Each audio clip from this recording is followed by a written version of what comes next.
Hello நண்பர்களே, இந்த பேக்ரவுண்ட்லாம் கொஞ்சம் அப்படியே அவாய்ட் பண்ணிக்கங்க. நம்ம வீடு குட்டி வீடு, அதனால வந்து இருக்கிற இடத்த வச்சு அப்படியே ஏதோ செட்டப் பண்ணியிருக்கு. இப்போ என்ன கதைனா, போர்ச்சுகல் எடுக்குமா எடுக்காதா, கிடைக்குமா கிடைக்காதா, இதுதான் கதை.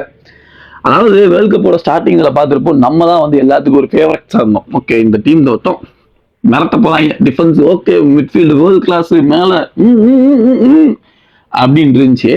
ஆனா இப்ப பார்த்தா ஃபர்ஸ்ட் மேட்சே நம்மளை கொஞ்சம் போட்டு குழப்பிட்டாங்க. செகண்ட் மேட்ச் அப்படி உஸ்பெகிஸ்தான் தலைவன் கம்பேக் கொடுத்தான். ஏன்னா முதல் மேட்ச் முடிஞ்ச உடனே பார்த்தா ஃபுல்லா கிரிட்டிசைஸ் பண்ணிட்டானுங்க தலைவனை போட்டு. அவ்வளவுதான், முடிஞ்சு போச்சு, 41 வீட்டுக்கு போ, பெஞ்சுக்கு போ, ஊருக்கு போகணும் அப்படி இப்படின்னு சொல்ல, தலைவன் வேலை அடுத்த மேட்ச் 2 கோல போட்டேன் பேக்குன்னு சொல்ல, ஹென்ரி லாட்டானு எல்லாத்தோட கதையும் முடிச்சு விட்டான். இப்ப அவன் என்ன சொல்றாங்க, உஸ்பெகிஸ்தான் அது எங்க இருக்கு, 40க்கு மேல இருக்குடா, ஏன்டா நீங்க போங்கடா முதல்லன்றாங்க.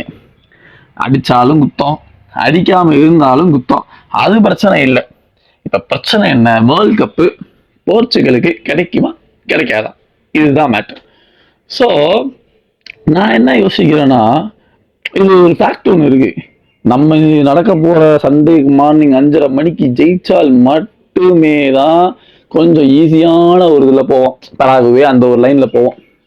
தோத்தோம்னா கீழே இருக்க ஆல் ஸ்டார்ஸ் நம்ம மீட் பண்ணணும். யாரு கீழே, ஸ்பெயின் இருக்காங்க, பிரான்ஸ் இருக்காங்க, இங்கிலாந்து இருக்காங்க, இருக்கிற எல்லா டாப் டீம்ஸையும் மீட் பண்ணிட்டு போனோம். ஃபுட்பால் ஃபேன்ஸுக்கு வந்து ஒரு நல்ல மேட்சா இருக்கும். ஓகே சூப்பரா அன்னைக்கு டேட் அப்படின்னு இருக்கும்.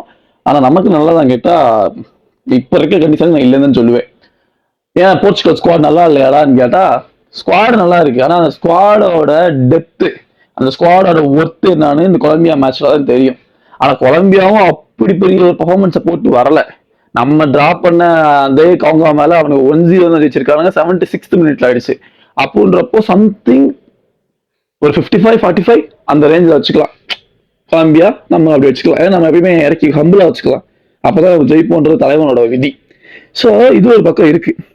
இப்ப என்னன்னா, ஜெயிச்சு ஈஸியா போறோமா, தோத்து கஷ்டப்பட்டு போறோமா அப்படின்னு தான் இருக்கு. ஸோ இது வந்து மஸ்ட் வின் கேமு. நமக்கு எந்த ஒரு ஆப்ஷனுமே கிடையாது.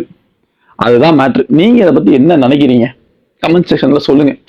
ஜெயிப்போமா மாற்றமா, அவ்வளவுதான் கதை. ஆனா நிறைய பேர் நிறைய சொல்றீங்க, ஏறிக்கிட்டே இருக்கு. கொலம்பியா மேட்சை முடிச்சுட்டு நான் வரேன், அதுக்கப்புறம் இந்த மாதிரி ஃபுல் ஃபார்மட் கண்டென்ட் வந்து நம்ம ரெகுலரா போஸ்ட் பண்ணலான் இருக்கோம். கொஞ்சம் சப்ஸ்கிரைபு அப்படி இன்ஸ்டால பார்த்தீங்கன்னா கொஞ்சம் ஃபாலோ இதெல்லாம் பண்ணி வச்சுக்கோங்க. அண்ணனுக்கு ரொம்ப ஹெல்ப்ஃபுல்லா இருக்கும். அண்ணன் லைவ் வந்தாலும் வருவேன், கூடிய சீக்கிரத்தில் பார்க்கலாம்.